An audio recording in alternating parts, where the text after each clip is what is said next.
Oh, hello. Cool. How you doing?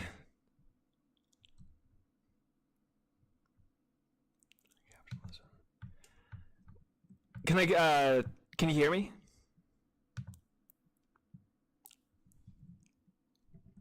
And I'm just gonna call you Woodsy if that's cool. Or what's your god damn it, what's your YouTube name? No, yeah, PCElitist, right. Do you want me to call you Woodsy or PCElitist? Can you hear me now? Yeah, I can hear you. Okay, I had my webcam plugged in and it was messing with my microphone for whatever reason. So That's annoying. Yeah, I do. Technology can be such a pain in the ass sometimes. I don't know. Anyway, yes, I'm doing well, and I am the PC Elitist. That is my YouTube name. Okay, so we'll go off PCElitist then. And the main topic we're going to discuss is what Trump, or did you also want to get into institutional racism or anything like that?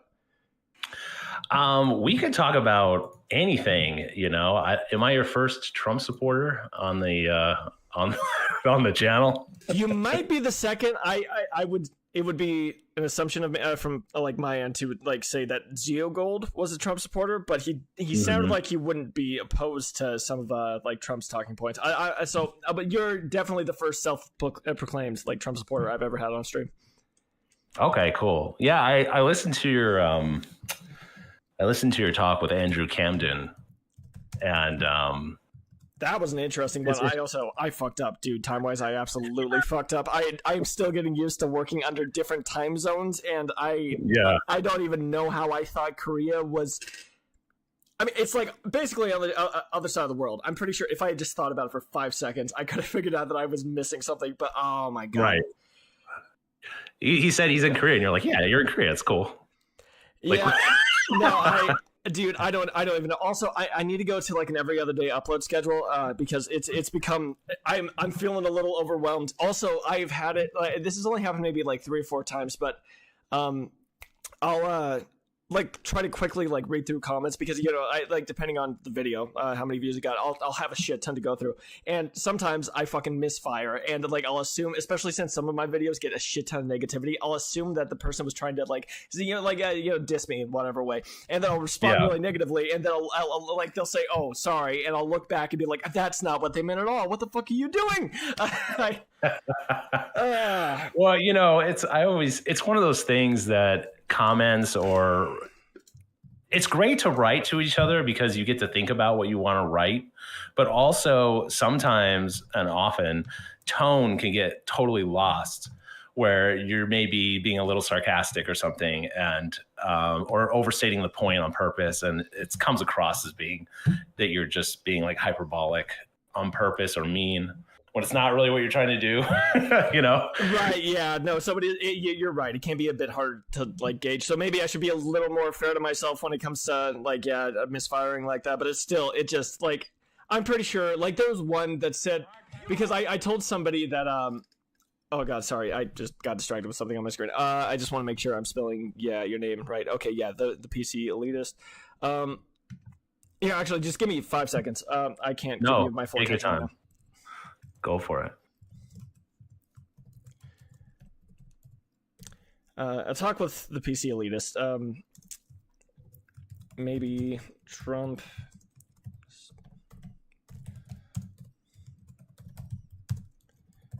Okay, I think that's fine. I'll talk with the PC Elitist, maybe Trump, institutional racism, etc. Also, I woke up really late today because, once again, I just absolutely fucked up time-wise. I ended up staying up probably till close to 5 a.m. I absolutely nuked my sleep schedule. Man.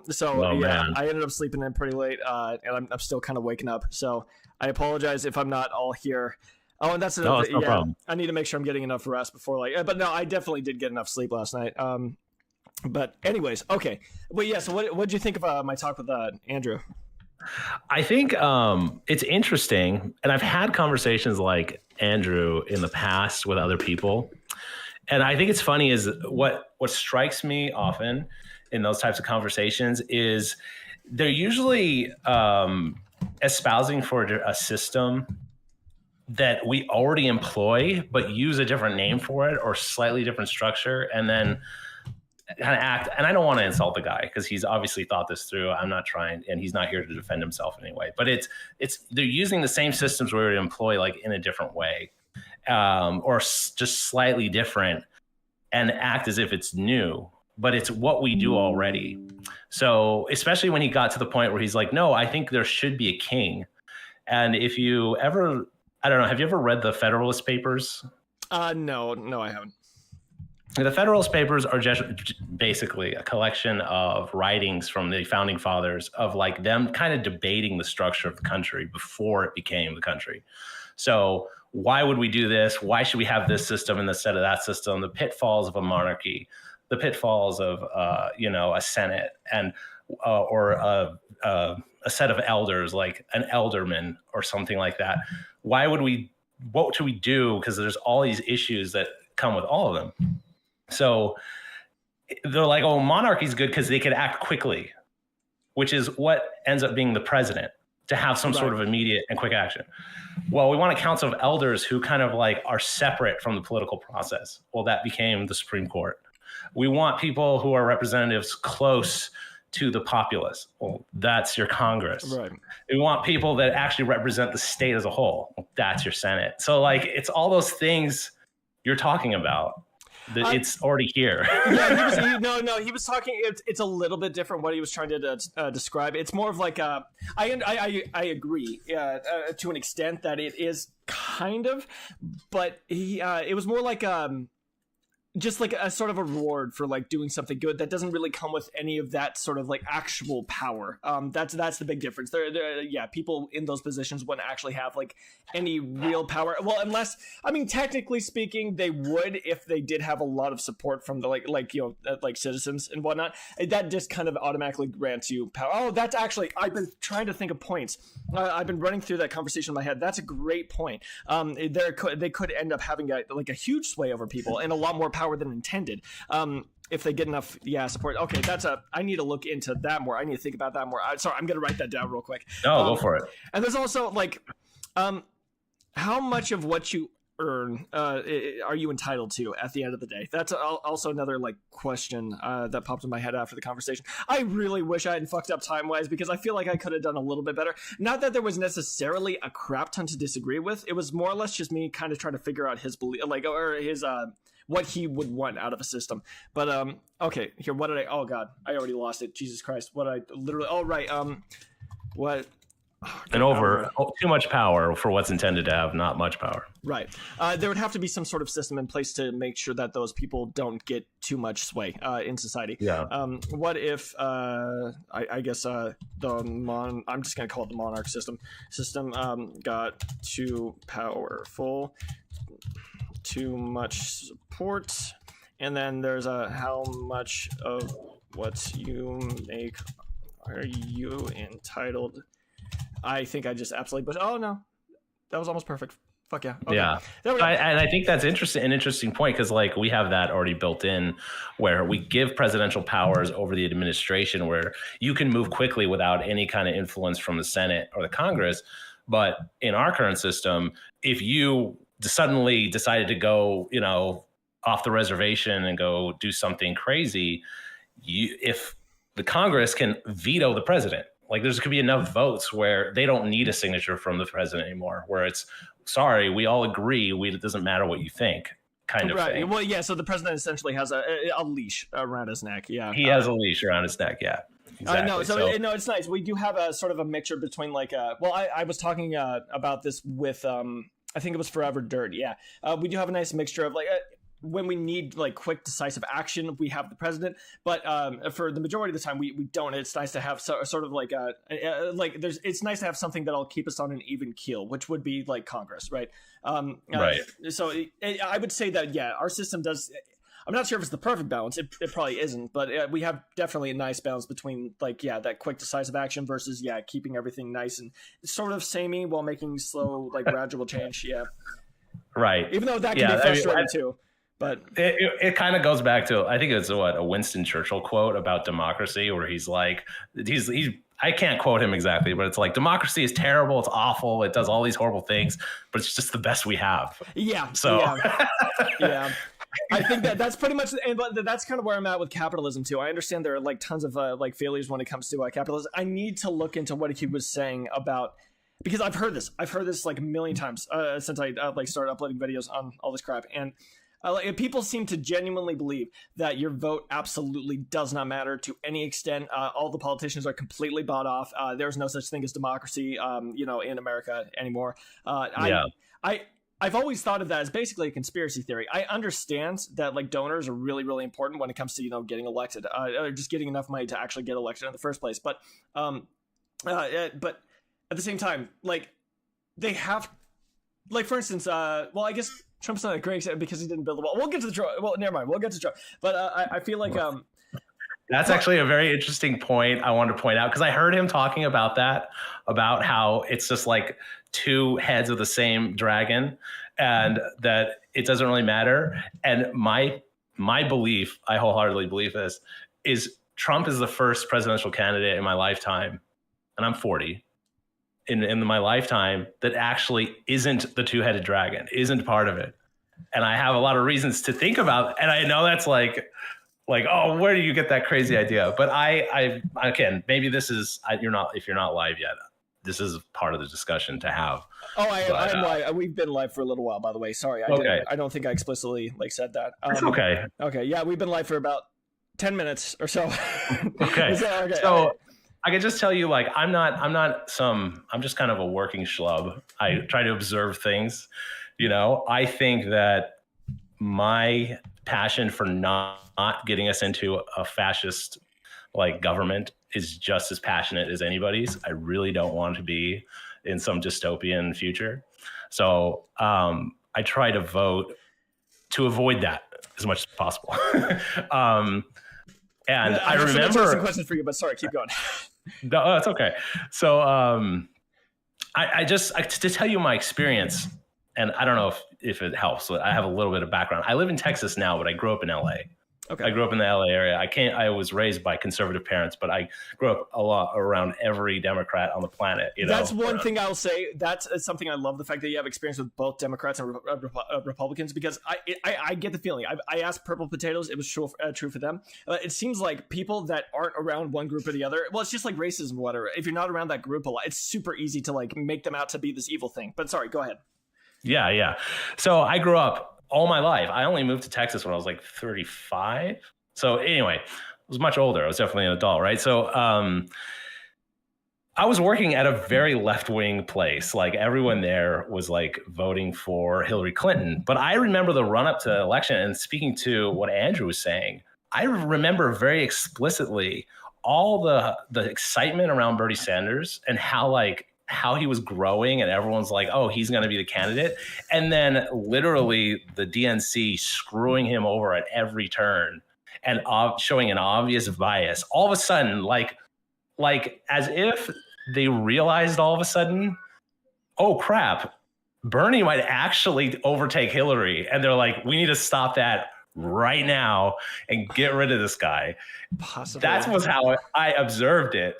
With like various things like, I read a story once about how Barack Obama,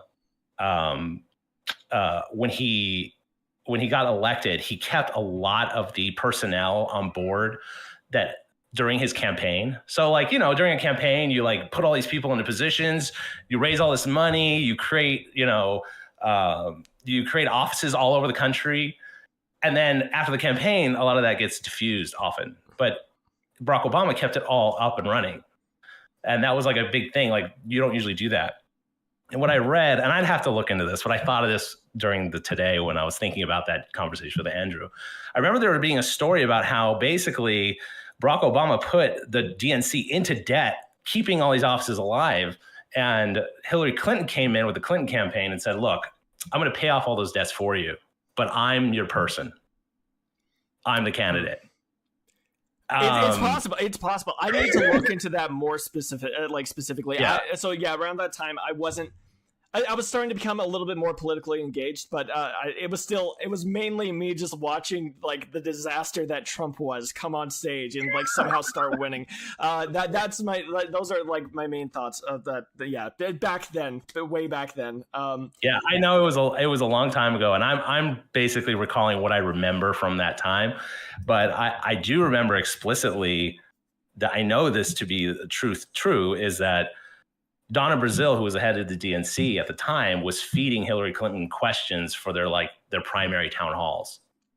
She later majorly apologized for it, but that was one of those things where it's like, you have to know they were in the bag for her when she was like, "Hey, can you give me the questions that they're going to ask all of us?" And they're like, "Yeah, here's some of the questions." It's very possible that all this happened. I need to look into it more. Because I plan on talking to Andrew again. But yeah, like I already said, and that's definitely one of the things I want to look into. Like the whole like Bernie Sanders thing. The thing is, like when I look back on that, I feel like he is the closest thing we have to like a socialist in America, right? He's like pretty much the only representative of that party, and he's still like even then like it's mainly just worker protection, right? He's not like pushing for full worker democracy or anything. So he's still even like he's not like super extreme or anything. But like he's like the only thing we got socialist wise, and there's still like there's still a lot of bias when it comes to socialism, communism from like the Red Scare days in America, right? There's less as we get more distance from it, but like there's still a lot there. So I have a hard time believing that a candidate like that could actually win the popular vote. That would have actually blown my mind a little bit. I think so. I think that would have been mind blowing at the time. And again, I grew up. My personal circle was conservative people, but I knew every kind of person there was, to apolitical to super left wing. Dated a vegan once. Never do that again. Well, I'll never do that again because I'm married now. But I haven't touched on veganism yet, so I say nothing. I have nothing to say about that. I didn't laugh. But I remember even people in my circle who are like leaned conservative, I would say, were just, Bernie Sanders. It was one of those things where it's like, I don't agree with him, but I think he says what he means, and he's not BSing around. And there was a certain amount of respect for the man. I lost that respect when the DNC, I felt, and this is my perception at the time, the DNC came down on him and said, "You're done, get out of here." And he didn't say anything. He just meekly, disappeared into the background like Homer Simpson into the bushes. Well, I guess like what could he have done otherwise? Like, I mean, I feel like if he had tried to go after the DNC, like, I mean, without the main, like the two main camps, like you're kind of fucked. So if you get ostracized or kicked out from one of them, then I mean, there's not a ton you could. I guess you could take that support and then try to run as an independent, but then you're kind of splitting the Democratic vote at that point, which is probably not going to be good for like anything you're trying to push, right? So I feel like he probably made the sensible decision. No, he wanted to keep his political career, and that's fine. And contrastly, which is where we disagree, even though like I didn't vote for Trump the first time around, but I didn't like the GOP either. I don't like the GOP leadership. And he seemed to be willing to like burn the whole thing to the ground, to just get as a nomination. And it seemed like the GOP, from my perspective. So I'm watching these two dualities, right? I'm watching the Bernie Sanders thing like fizzle out because the establishment doesn't want him there. And then on the other side, I'm watching Donald Trump, who personally I thought was hilarious to watch. I did not vote for him because, frankly, from my perspective at the time, he's been a Democrat his whole life, or at least he's a New York guy. Like I'm like, and all of a sudden he's a Republican. I'm supposed to vote for him. Like I was like, it does feel scummy. Yeah, that definitely does feel scummy. So yeah, so I remember exactly where I was when I heard he won, and I was like, what? Because I didn't go out and vote. I was just like, I don't want Hillary. I don't want Donald Trump. I don't want any of the clown show. Anyway, I saw two establishment forces not wanting these people who are growing in popularity. And the GOP relented. And it was basically the people got the candidate they wanted, as flawed as he is. And then on the other side, the establishment came down hard and said, it doesn't matter what anyone wants. Hillary, for whatever reason, is the person. You don't get to choose. And to me, I felt like you have these two flawed systems, these two flawed organizations, but at least the popular guy on the GOP side won, even though at that time I was still like, I'm not like down with this guy. So I'll have to watch his presidency very closely because I'm very curious. But I definitely was very skeptical when he became president. So it sounds like you were swayed by some of the things he did during his presidency. Can you maybe go into that? Yeah. So the biggest thing was I felt like he was always like derided for doing things that made sense to me, like kind of closing the trade gap between us and China. I constantly heard how that was like really stupid. But go ahead. He started a trade war with them. I mean, yes, I don't look. I think I try to make an equation or an analogy to my own personal life or something to like a relationship with my wife per se, is that if you have a contentious relationship, you're having issues, like you have to bring them to bear in some way. You have to bring them up. You have to force like, hey, I don't like this. If you keep kind of just like, oh, let's go along to get along and not really upset the cart too much, like sometimes you have to do something to really get to the down to the nature of what it is that we're upset about. But besides that, putting tariffs on their goods, it wasn't correct to have. It's not smart, not correct. It's not smart to have us buy stuff from China and them not buy stuff from here. And it's a very simple reason. It's like when you have like programs that like tell you, oh, these are black businesses, so that you can put your money to other black business owners, or the joke about Mormons, how they're all wealthy because they all spend money with other Mormons. Like all Mormons know each other, so they like kind of keep the money within the circle, within the group. That's actually not a bad way for people who for communities to grow. So if you are spending your money out of the country and they never bring it back, there's no reciprocation. Okay, so I have 2 points. Money out of the system. I have 2 points built up. Well, first off, I'm pretty sure like China does, like they must. I mean, we're like a huge exporter of goods. They must buy like a crap ton of stuff from us. So it seems like that's my. You can correct me if I'm wrong there. I was also thinking about looking it up. What are your thoughts on that? Okay, so we're gonna get into like gradations. Does China buy stuff from us? Yes. Like, what is a crap ton, and like right. What does that mean exactly? And then we also have to say like, okay, they buy, like, you can't just give me a whole number, like say they buy $10 billion of goods off us every year, but we spend, $300 billion. Like that gap is the problem, that we send a lot of money their way and they send very little money back. Okay, so here I want to check that really quick. So at the very least, just overall, how much money is each country spending on the other's product? I just want to start right there.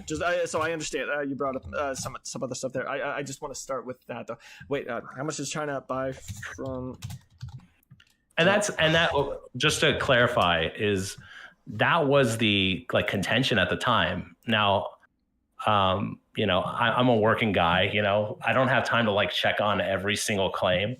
But when I was listening to people say oh yeah, the trade gap, it's not important, completely discount it. So okay. Just real quick. I'm sorry, just real quick, and then you can continue just to sort of fact check all this. And I understand.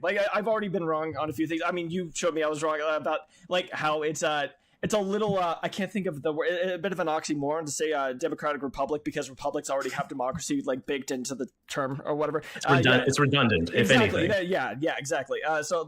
I'm wrong on crap too. I don't fact check literally everything in here as well. No human does. That's an unreasonable expectation. So but I just wanted, especially since we're live streaming this and everything, I just wanted to really get down to Apparently, in 2022, the United States spent $575 billion roughly on Chinese exports, and China spent about $758 billion on American exports. So it does seem like so I understand there are other factors when it comes to like where money is going. And it's not just like the gross amount of like money you're spending on a product that matters. But just looking at that, it does seem like there is some reciprocity, right? It's not necessarily like a one-way street, I suppose.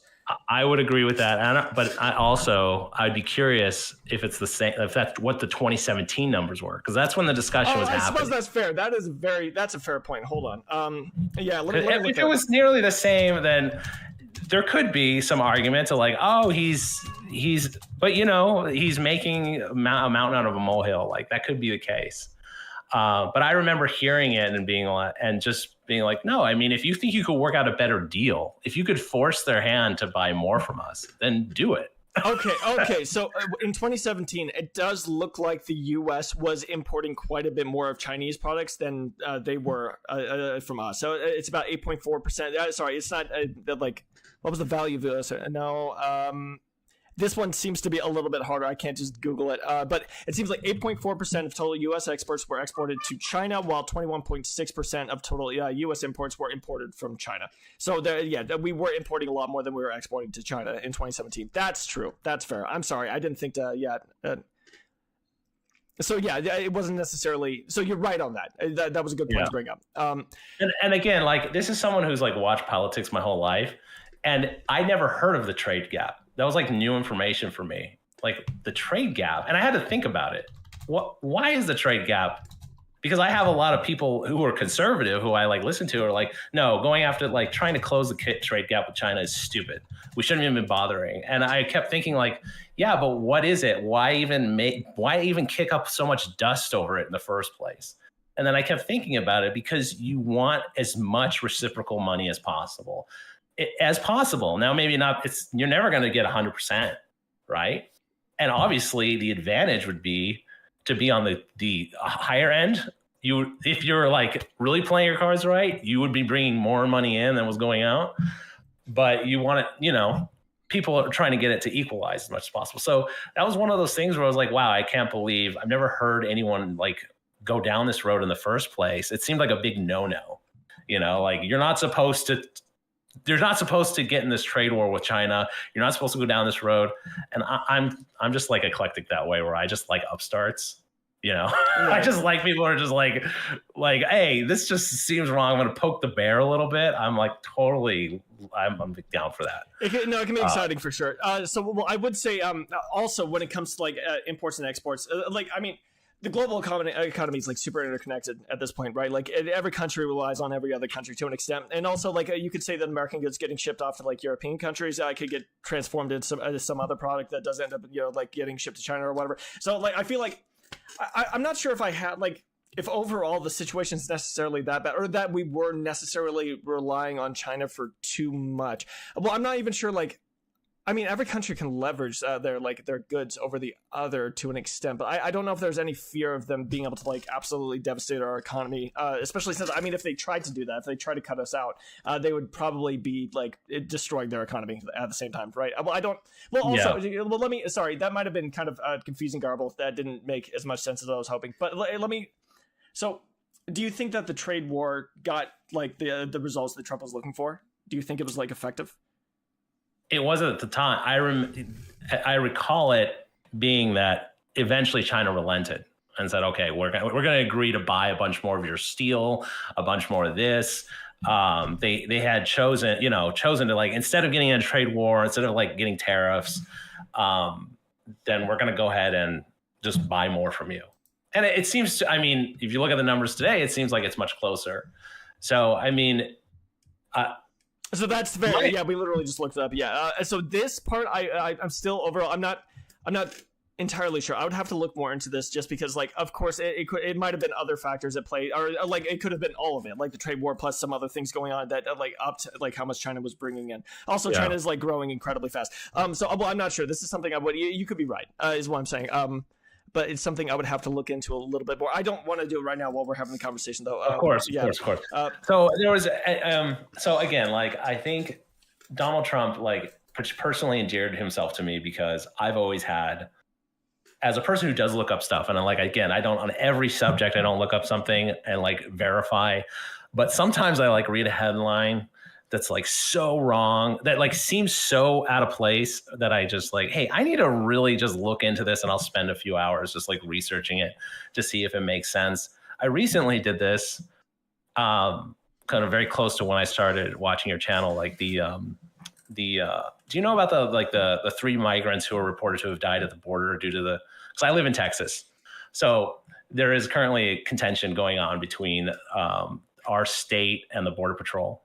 Do you have any idea about the situation? No, I haven't heard of it. Okay.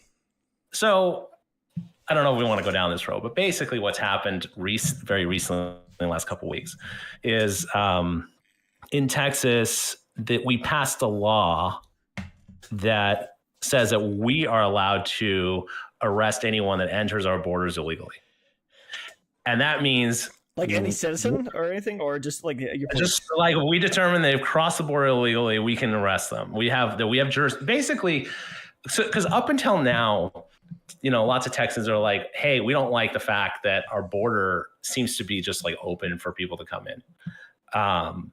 Where people cross, they get picked up by Border Patrol, they get processed very quickly, and they get sent on their way. We don't like that. Well, there's always been an argument like we don't have jurisdiction over the border. So that's the Border Patrol.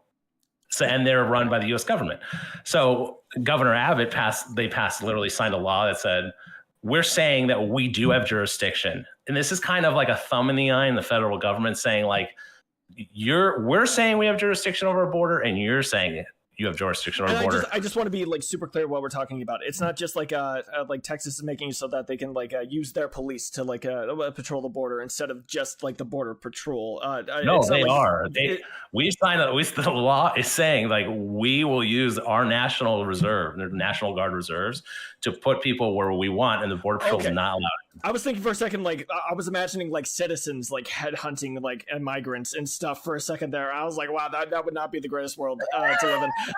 Okay, but it's specifically like officials. Okay, that might have been okay. Keep going. Sorry, yeah. I don't, forgive me if this is too far off onto a tangent, but it's basically it's been in the news, especially here locally, is that the National Guard of Texas basically, like 2.5 miles of border, they basically took and they said like this is our part of the border, which is near the Rio Grande, which is like a common spot for crossings.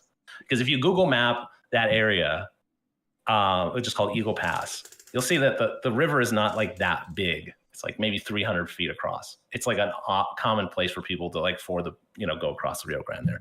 So they're like, yeah, isn't that where like the term wetback came from and stuff? Wait, is that something I can actually say on stream? I don't know. I don't know where that term came from. I'm pretty sure it's something like that. I also think I probably shouldn't have just said that. But anyways, sorry, keep going. Now that I think about it, and I have a little latitude in this because my wife is Mexican Cuban, so I have a little latitude on this. But I thought that referred to like Cubans during like the missile crisis and stuff. Oh, maybe going across to Florida. I would show up on the. Right, I feel like I've only heard it in regards to like Mexicans though, but I can see that as well. I could see that maybe it started with that, and then like, but I swear that was like specifically for Mexicans, at least nowadays. I'm not sure though. But anyways, keep going with Definitely not important. Well, hopefully I don't get a strike on my channel for that. I don't know how YouTube feels about me using that word, but as long as it was you, not me. It was me. It was 100% me. ThePCElitist does not condone any of that sort of speech. I fucked up, and but anyway, so here's the thing. So okay, I'm gonna just try to show up this story, and we could go on to the other thing. Okay. Is that basically there was a news story that the Border Patrol, because they were restricted access, 3 migrants died in the river, and they were like trying to get them help, and they were denied access by the Texas state, and they said 3 people died. And you read the headline, there's some vagary to it, but it's like 3 migrants die after Texas like refuses entry to the Border Patrol. You could kind of interpret that in different ways, which I hate that. It's like one of those ways of like, of like inferring something without actually saying it. Right, it could be. It kind of sounds like they somehow like them blocking access for those immigrants, like made it so that they couldn't fully cross the river. They had to stay in the river for some reason, that they end up drowning. Like it was like irresponsibility or like just sheer callousness, pure callousness from the official side. But like if it is not that much of a which of course they would try to cross at probably a reasonable place in the river, right? It would be kind of it's also weird. cold. It's like cold right now. So you cross a river and it's 40 degrees out. Like, how cold is the water? That's what I mean? That's fair. Yeah. I would have to look more into that before jumping to conclusions. It's really easy to, exactly like you're saying, read a headline like that and jump to like a million different conclusions about what happened. So those are one of the things I researched. And what I found was that you could imagine there's actually an active lawsuit between the federal government and the state government to the Supreme Court. And they're submitting dockets to them saying like, hey, we want them to move because of this reason and that reason. And you could go to the Supreme Court and look at the dockets and read what they said. And you could actually, this report a few days later shows up, and it's basically, to make it real quick, and you could look into it. I could show you the links. You can see it. Oh yeah, if you want to link me anything, go ahead. Do it in like the general channels. Yeah, that seems to be the place that people send things for me to look at. Okay, if you're interested right now, I could send you a link, but you can look up the docket. And basically, the DOJ said our report from our Border Patrol, so this is all coming from the federal side. Our Border Patrol supervisor on the ground said, we received a call at 8 o'clock at night that said there are 2 migrants in the water right now who seem to be in distress. We're trying to let you know so you could help them. Also, 3 migrants have already died because we've taken them out of the water. So at the time, like anyone knows anything on the U.S. side, they're telling them there's already 3 people dead, right? Right. They go and they tell the Texas State turns around and says, you're not allowed access. And they're like, well, then can you check? And they're like, yeah. They check. And then the next day, the Mexican government calls them and says, those 2 that were in distress, we picked them up. So we're fine. They returned to our side of the border. So we grabbed them.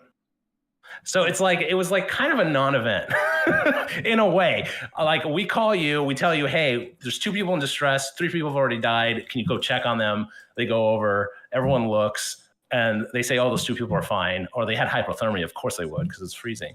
But, and then the news comes out and reports it like, oh yeah, after they took over that border, 3 people died. It's like, that's really disingenuous. Yeah, if they weren't if officials weren't aware of anything going on, I mean, then it's hard to fault them for deaths, right? Yeah, I would agree. But once again, I would need to look more into the situation before I But yeah, that's happened a million times, especially when it comes to I'm fully in support of the BLM movement, and well, that's not exactly what I want to touch on. I would rather move over to some other Trump stuff after this. But there were some ridiculous reports coming. There was, oh my god, there were a few times where the police got absolutely destroyed for essentially just doing their jobs. And that shit happens. I think when it does, it's really stupid when people get up their ass for it. Well, here, so let's.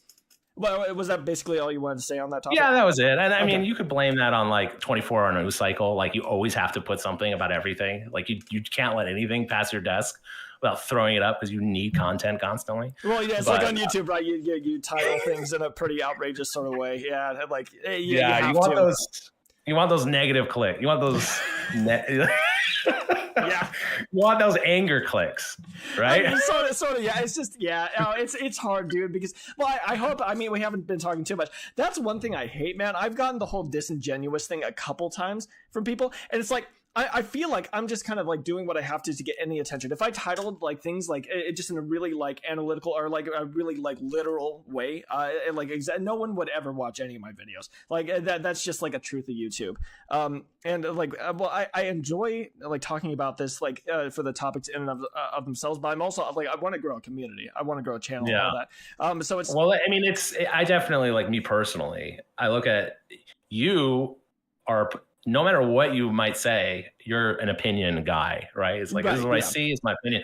But when you see a news source, this is the news, and it seems inflammatory or really it didn't do any research. The AP said something, then we just re-reported it, and we titled it in a way that would get a click. It's is that news? you know? Right. When you label something as news, you need to make sure that you're like stating facts of the matter. And if you do like let any opinions in there, you need to make it clear that they're your opinions. But no, you need to be accurate with your reporting, or at the very least, like as citizens, we should push for our news sources to be just like accurate, factual, like reporting. That yeah, very much so. Like any news organization that doing like crazy crap like that, they should definitely get some sort of pushback. You could be as hyperbolic as you want. You could title this "Me Talking to a Fascist." It doesn't bother me. Okay, wait. By the way, that other stream, like, should I be a fascist? I don't know if you saw that. I still need to make. I did. No, we were literally talking about like the pros and cons of fascism. Okay, it's not just like it is sort of. It's not actually. It's a provocative title that is actually like maps onto pretty much what happened. Okay, I'm just saying. Right. Yeah, exactly. So the Trump stuff. So getting back to Trump, the other thing that I think. Again, if you want to go down just the road of things. Well, actually, if you wouldn't mind, I would like to take a second and kind of like maybe not. Oh my God, I was trying to think of a term, but that I want to see where you stand on some of the worst examples of Trumpiness, if that's okay. So yes, no, I don't have any. I told you, I don't have any sacred cows. Okay, you can say anything you want. So.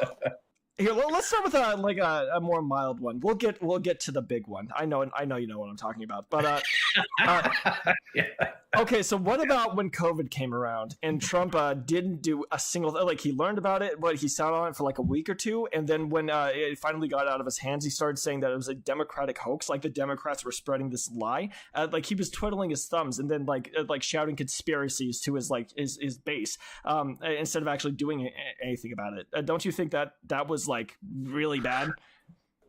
So my point of view on it was that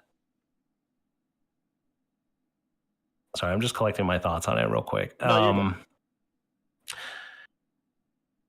think that did he it's hard to say, like, did he do the best he could? I think that he started doing like those press conferences with Dr. Fauci, like weekly or something. They were like coming out with press conferences where he was there with Dr. Fauci a lot. But the first thing where I think he made a major move, and I thought like, well, that's weird, was when he basically called a no flight from China. Where he's that seemed really interesting. Yeah. Well, the thing was like that just made, to me, it made sense. I mean, it's already spread across like a huge portion of the world. So if you just block off like air travel from literally just one country, that's nothing. That does nothing. But this is back in like February, I think. And we'd have to look it up to look at the dates. But at the time, it was like we were just starting to see a few cases in like the West Coast. I think it started in like Washington or Oregon or something, were like the first cases that we saw on our site in the United States. And it was one of those things where it's like, this is why I think it was a damned if you do, damned if you don't moment.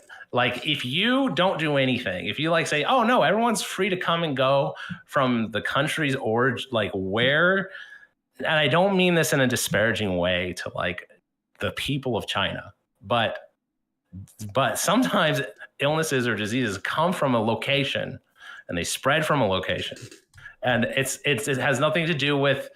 It has nothing to do with the populace or anything like that. So it's just real quick, if it was still basically just in China, I would absolutely agree with you. But it was predominantly in China at the time. Would you agree with me if it had spread like in a significant way to a lot of different countries at the point that we like banned air travel from China? Would you say that was kind of ridiculous? I would say. If you're still taking in all the other infected people from around the world, then like you're not doing shit at that point, right? Like. Yes, I mean that is true. That is true. It's just, it's like again.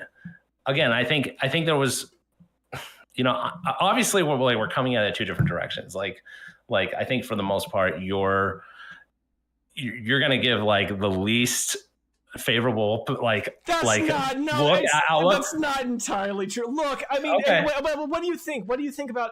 Okay, when it comes to damned if you do, damned if you don't you think he's kind of stepping outside of that realm and just absolutely dropping the ball by not even acknowledging its existence for like a week and then blaming it on the Democrats? Like that's a little. I don't remember. I don't remember him blaming it on the Democrats, but I do remember what I do remember is that he's like, yeah, we're going to cut flights from China until, again, I think it's a little presumptuous at the time. No one knew the veracity of what this thing is. Well, no, I think that he was literally getting informed that there was like a global pandemic that's starting or something that looked like it, right? Right. I mean, he has access to a ton of information. But sorry. Would you say a better solution would you just like no flights in or out of the country? No, but like maybe some. No, I probably would have supported something along the lines of like checks at airports. Maybe some sort of test if we had those back in the day. But I'm not entirely. Hold on, I was during a campaign publicizing the deadly coronavirus. Trump was definitely calling it like a hoax made up by the Democrats at some point. Yeah, that seems to be entirely true. But no, so I wouldn't say we should have banned air travel entirely, but I mean, we don't have to go to that extreme necessarily, right? In order to like prevent cases. I mean, like not letting sick people on the flights if we didn't have tests, or just testing people that were going to get on flights, right? And then like, we could have set up other things. I'm going to push back on you in this one case. Okay. You have a new COVID virus moving about. It's starting to spread. We know it's an origin point. So you cut flights from there. Now it's easy to say, well, maybe instead of that, we should have just like test people in the airport. With what? We don't have the infrastructure to test people. Well, if you just had kits or something, I'm not entirely sure how it would work out. But obviously, it's not feasible to like completely stop air travel. That does not seem like it would. So this was, I think, honestly, this was like I got to do something. And you know what? I'm not going to argue that that's always like that's a great thing. Like just like what's the old saying? Don't ever confuse motion with progress. Like just to say, oh, we did something. But if he did nothing, he would be criticized for that. If he said like, oh, you didn't even try to stop any flights, or if he did something. But the thing I argue with is that he was derided as being racist for stopping flights. Because if it was, we have to answer this question. I have to look it up. I need to know how far COVID had spread by the time he decided to ban travel, because I swear to God, it had already spread like to a ton of different countries. If that's the case, then that just does kind of sound racist. It just straight up does. Like if you're so here, let me look it up. I'm not. By the way, I'm not necessarily saying that Trump is like racist. I have no idea what goes on inside Trump's head. I have absolutely no idea. But like, you don't? No, right? It seems like a black void. I don't know. Here, let me just look it up. So I would need to look up. When did Trump ban air? Oh my God. Sorry, I'm trying to type like around my mic and it's awkward. Travel from China. Proclamation of suspension of entry as immigrants, Chinese health official reported. That was January 31st, 2020. It looks like, has begun. Ban travel to China. No, maybe it was earlier, October 19th. Is his go-to point when defending his reply. So that was, okay, I'm going to say October 2020. I'm going to start there. So how far had COVID spread October 2020.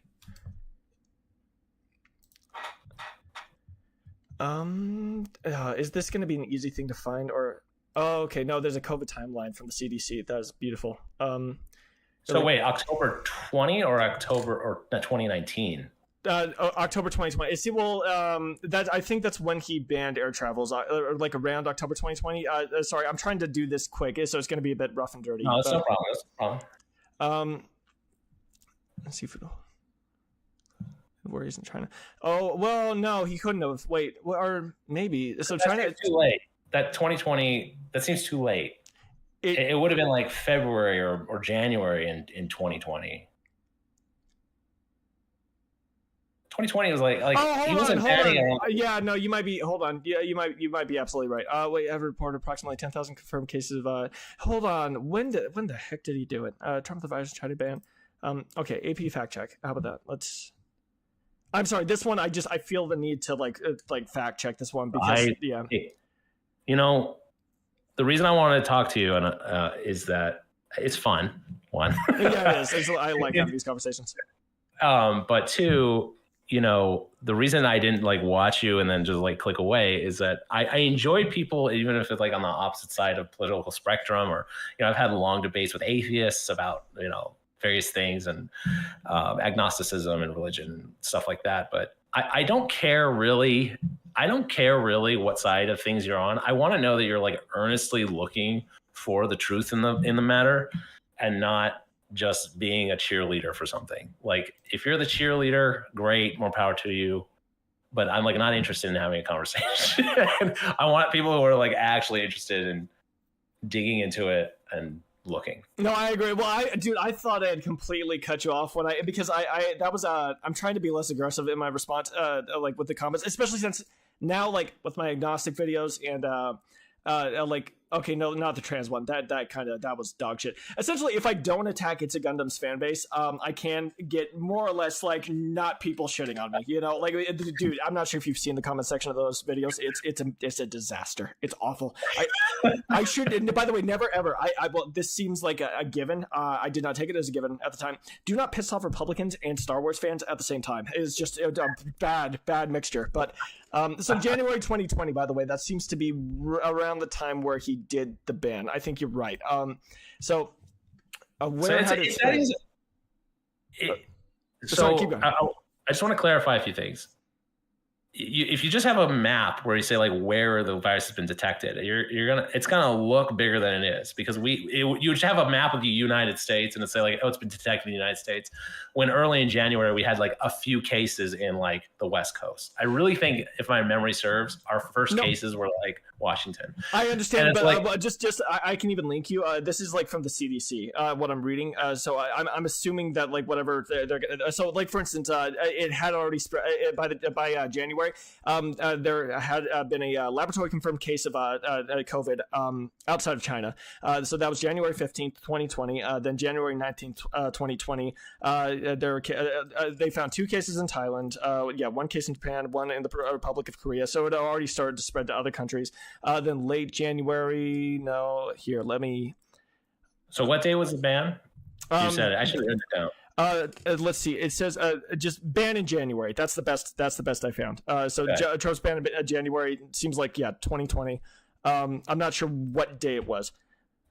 I'm sure if we had more time, we could find it. I know you don't want to sit there and just like dig through. Well, yeah, it's not really fair to you, and like it's not fair to anybody watching. Yeah, no. So like, but would you agree? Because it seems like around the time he did the ban, there were signs that it had already spread to other countries, but there were no like flight bans for those countries, right? That seems a little weird, doesn't it? Not in the reason that it's like, okay, we have 2 cases here, 2 cases there, 2 cases there. And here's the thing with China, you can't really trust them to self-report. Not because of any people doing it, because they're a communist country. They're not going to tell you really what's happening. But also it's like, at the same time, just remember when you say like there are 2 cases found in Thailand, that's just an indicator that there are cases in the country. That there are most likely a lot more cases than the amount you found. Does that make sense? Like you see, yes, like no, I get it. Like there could be 1,000 people and you happen to pick up 2, like that makes sense. But I just don't. Okay, I'm just going to argue with the one thing. Like you could say that it was a frivolous decision. It was a decision based on just panic. You could say it's a decision on a lot of things. I don't see how it was racist. Well, I don't go down that road because it just.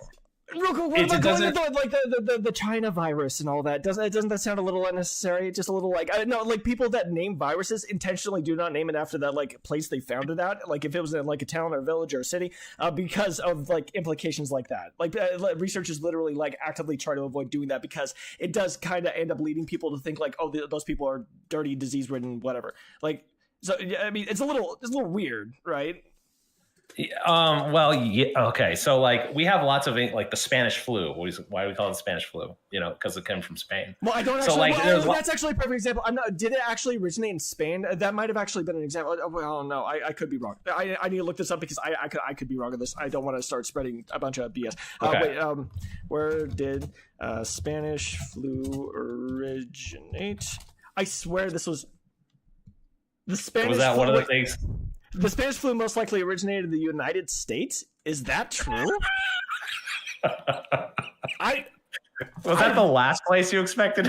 Kind of, yeah, a little bit. Yeah, this is kind of across the ocean from its namesake. You know what I mean? Right. Interesting. Okay.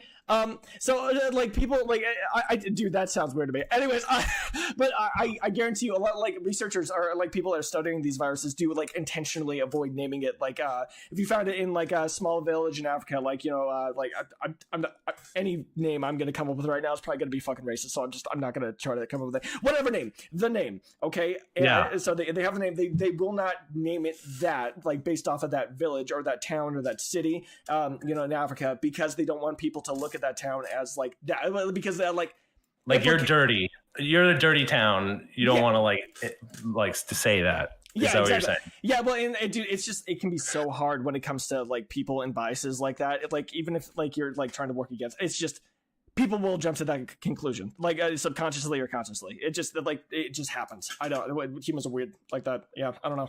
Or just like okay. Well, I believe there are more examples of places being named, like certain viruses being named after the region than you might be giving credit for. I have to check into it. Okay, we're going back here. We're going back a ways. Okay, so I guess to wrap this part up, and I can agree. I could be maybe a little bit wrong, or it doesn't happen as much as I think, or like it happens more than I think it does, or whatever. But can we agree that if our president is hiding something as big as a global pandemic from us, and then trying to like spin it as this Democrat like conspiracy theory, that's a little strange, right? That's a little unnecessary. Yeah, it is. It like obviously is, right? Like, yeah, we don't want our president like hiding huge things like that from us. Like I mean, some things do need to be hidden, but like that, or then they're trying to write it off as like fake news, basically. Like, okay. Again, I'm not going to defend everything Trump does because I don't like. Would I want to like have dinner with Donald Trump? Probably not. I don't want. Right, but so for this specific point, that specific point, I would much sooner buy that he is already in like a contentious relationship with China and he just wanted to get at them in some way by keep calling it the China virus just to right. Like he might not have had rattle racist their intentions, cage. right? But it's still, you can see how his supporters would come out with like racist views towards that country because of it, right? You can see that. I think trying to like get at a government of a country to like rattle their cage and like just agitate them on purpose is different than being racist. Unless we have very different views on what racist. No. So it could have started off not racist. You're right. Maybe Trump was just like trying to fucking like make the libs mad or whatever. But like you could see how his supporters would come away, like walk away from that thinking, oh, China is this dirty, disease-ridden communist country, right? Like you can see how they would have gotten that impression from calling it the fucking China or the Wuhan virus, right? Like, I mean. Yeah, I grant you that there's a certain segment of people who probably felt that way. It is probably bad for the president. Yeah, sorry, keep going. I don't know. I could, I'm not doing polls out here. I don't know anyone personally who thought that, oh, China's just dirty, so like that's why, or like something like that. Oh, speaking of personal anecdotes, real quick, I actually I had a friend who she was not Chinese, but she kind of looks Chinese.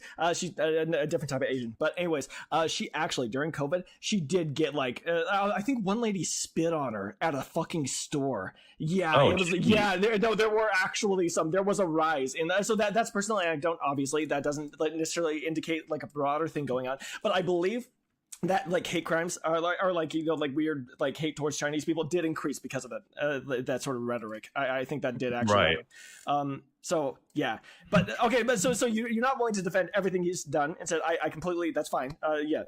That's cool. Yeah, I mean, it's like for me in capitalism, obviously capitalist countries have done things that I'm not willing to defend, like Native American genocide or whatever. No, were we capitalists at that point? Anyway, you get my point. Like there are certain things that like even good things do that are bad. That happens. But I just, on this specific point, I feel like we should be able to both agree that like denying the existence of COVID and then lying about it, like that was not good for a president to do. I feel like we could both agree there, right? Okay, I don't think he ever denied its existence, and I would want to know that. Oh no, you can look it up. What's calling it like a lie from the Democratic Party? What is that? That's denying its existence, right? I have to look into it. Okay, I'm sorry. I wish I could speak to it, but okay. We'll have to make a list of like specific things we do check, because we can't check everything we said. Right, well, but I did look it up. I did look it up, and it seems like I'm remembering correctly. It seems like he did try to blame it on the Democrats, saying they're lying about I know for a fact at that time. I'll say to my best recollection. I'm not gonna say for a fact. My best recollection, I remember the time when he canceled the flights, them all calling him racist. Joe Biden put it on Twitter that he was racist. Nancy Pelosi, to show how non-racist she is, she went and like marched in Chinatown in San Francisco to be like, we're okay with it. See, like he's just a racist guy. We're going to go down to San Francisco, Chinatown in San Francisco and have a party. Like that, I know. And then called him, it's only because he's racist. Well, it had racist results, right? Like, so I mean, like he just not necessarily racist himself, but like it had racist outcomes, right? So like, I mean, I if something just like has some isolated events because of some negative rhetoric, is the rhetoric like racist? A nationwide increase in like the violence towards like or like aggression towards like Chinese people. Like it seemed like it wasn't just like isolated incidents. If it's happening like across the nation, even if it's just like a bump, it's still like that's probably not great for the president to be. Like, I would okay. So are we talking about the canceling of the flights? Or are we talking about him just insisting on calling it the China virus? All of it seemed to have like those racist outcomes. Well, I'm not saying, by the way, if something has racist outcomes, but it's still like something a nation needs to do for its own protection, I'm for that. Practicality over like, that sort of stuff every time. Yes. But here, anyways, sorry, go ahead. You can say like your finishing points on this, and then I want to grill you on some other stuff. Okay. So what I would say is that it's kind of hard to go back 4 years and try to like remember everything, but I kind of remember the way I remember the reporting happening is Donald Trump saying, hey, there's this virus, we have to do some things. And when he said we have to cancel flights, I remember seeing like MSNBC and CNN talking about how he's like panicking people on purpose, and basically them being in a little bit of denial about the severity of the COVID virus, kind of from the opposite way. And when he was saying, this is my recollection, okay, I have to go back and look. But when he was saying like, this is just a hoax, he was actually referring to them saying like, there's no problem. He's just a racist. And he's like, that's a hoax. I'm not just racist. I actually think this is an issue. That's how I remember it. And we could go back. We'll have to like look. I'll have to look into it. You may not care to. Okay. No. Well, I'll throw it in the bucket of things I need to research. Well, I mean, I would like to have another conversation with you. This one's enjoyable so far. So like maybe we could do that. Like the next time we talk, we can come at each other with whatever we found. I like that idea. But okay. And I would say where I stand, I completely disagree with you. I think it was really bad. But we can move on. We can move on from it. So what about? Okay, so another kind of softball, and then the last one, the big one. Then we'll tackle the big one. So what about the big one? Well, no. Here, let me just. Let's do the little one first. The little one first. Yeah. So what about legitimizing Kim Jong-un without getting any concessions, like conceding to him? Like we stopped doing like military things, practice thingies by the border of North and South Korea or whatever, but we didn't actually get anything in return. So he like legitimized like this awful dictator, like one of the worst human beings in the world, without getting anything out of it. Absolutely did nothing. So what about that? So. The thing is that when he came into power, everyone was like, when Donald Trump got elected, everyone was like, here we go. It's World War III. And there was no World War III. I'll have to challenge you, maybe not in this conversation, the next time. Oh, feel free. Yeah, feel free. Yeah. Yeah. Because like in Donald Trump's time, everything was like frozen. Like all these like contentions around the world, like there was always contention. There's always like saber rattling and things happening. But when Donald Trump was in office, he was trying to get out of Afghanistan. He was trying to pull troops out of Syria. He was trying to get inroads with Kim Jong-un. And the thing is with Kim Jong-un, with North Korea, you can't. What is the other option? The other option is to just like ignore them or be aggressive towards them. Yeah. Yeah, well, he's off. He's awful. I don't disagree. He's awful, but like the current relationship with them has been up to this point is our kind of like our policy on them is we don't deal with them directly. We go through China. China talks to them. So they're just like China has always positioned themselves like, oh yeah, they're a mad dog on a leash. We keep them at bay. You talk to us and we talk to them. Donald Trump was just trying to like go around China and say like, I'm just going to talk to you directly and I'm going to be nice to you. And do you remember like early on in his administration when like Kim Jong-un was like I got a button on here that I could blow you up, and Donald Trump was like retorting back, I got a bigger button. Like I could blow you up in a second. That was also awful. Why would you ever do that as a president? Why would you ever do that? That's like Putin level insanity. I'm not. We won't touch on Russia, by the way. That's not what I was saying. But like, yeah, it was when he was calling him like Rocket Man and stuff, like that time. Yeah, a little Rocket Man. Like it doesn't matter. But at the end of the day, look, him crossing that neutral territory and walking in. Like I thought that was so cool in that like he's a dictator, but if we can normalize relations in some fashion, we could start doing something other than war. And I'll just point this out. To me, he's the most anti-war president I've ever seen. He was very military. He was very military, pro-military. He's like, I don't want to do a Trump impression. It would just be embarrassing. But he's like, I want to have like parades celebrating military. He was like all about the military. But then on the other side, he's like, I don't want us in these other countries. I want us out of Syria. I want us out of Afghanistan in an intelligent way, not the way Joe Biden did it, which you get like 13 service members killed and then blow up a van full of children. Okay, so really, I don't know about that. Okay, so it seemed like if he really wanted to get troops out, I mean, Biden was able to do it where Trump didn't, right? So even if he was saying that he wanted to do it, like, I mean, he still wasn't able to accomplish shit when it comes to that. Biden actually did it, right? Biden did it in like... Well, it's not going to be clean. It's never going to be perfect. No. But I think that was like the really like kind of the really gross thing about it is that Donald Trump, their administration, first of all, okay, the military didn't want to leave Afghanistan. Okay, they want to stay there. The military didn't want to leave Syria. In fact, one of his officials, I forget his name, but someone high up in the military said in a New York Times interview, I believe, that we were actually playing a cups game with Donald Trump. When he kept telling us to reduce troop levels in Syria, we just kept swapping people around to make it look like we were reducing troops. We never actually did. Okay, I'm so sorry. I'm not knowledgeable enough in this area. All I know is that like I whatever barriers were there for Trump were probably still there for Biden, but Biden was able to overcome it. But can we go back to the Kim Jong-un thing? Oh yeah. Okay, so all right. So I think that like there's a question of like what do you do with him? And there's no real good answer. Do you get aggressive with him? Well, no, that's not good because he could do a lot of damage to people and he could basically get a lot of his own people killed. You have a slave state. You want to go to war with a bunch of slaves like who have to fight or they die? Like you don't want to do that.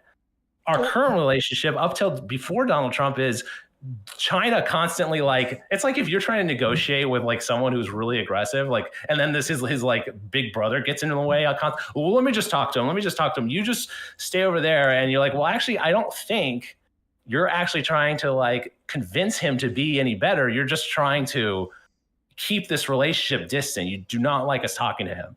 So I will say normalizing relationships with Korea, especially if it gets us to the point where we can like denuclearize them. Get them to stop with like the nuclear tests and all that. Like making a nuclear arsenal. I think that would be really good. But the problem is when Trump talked to Kim Jong-un, he got nothing. He got absolutely nothing out of it. We gave him nothing. Okay. Are you a Star Trek fan in any way? Not really, no. Okay.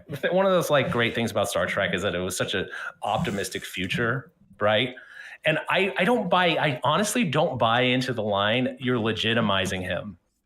I just don't understand. I don't even understand what that's supposed to mean. Well, He no, it is just the means like leader of other a countries. country. Well, other countries will take him more seriously. He'll have access to more like partnerships and stuff like that, where he didn't, before that. Like before, he was seen as more of a backwater sort of country. Whereas like when America, the most powerful country in the world, starts to recognize them, a lot of other countries will most likely follow suit. That's the issue. It opens doors for them.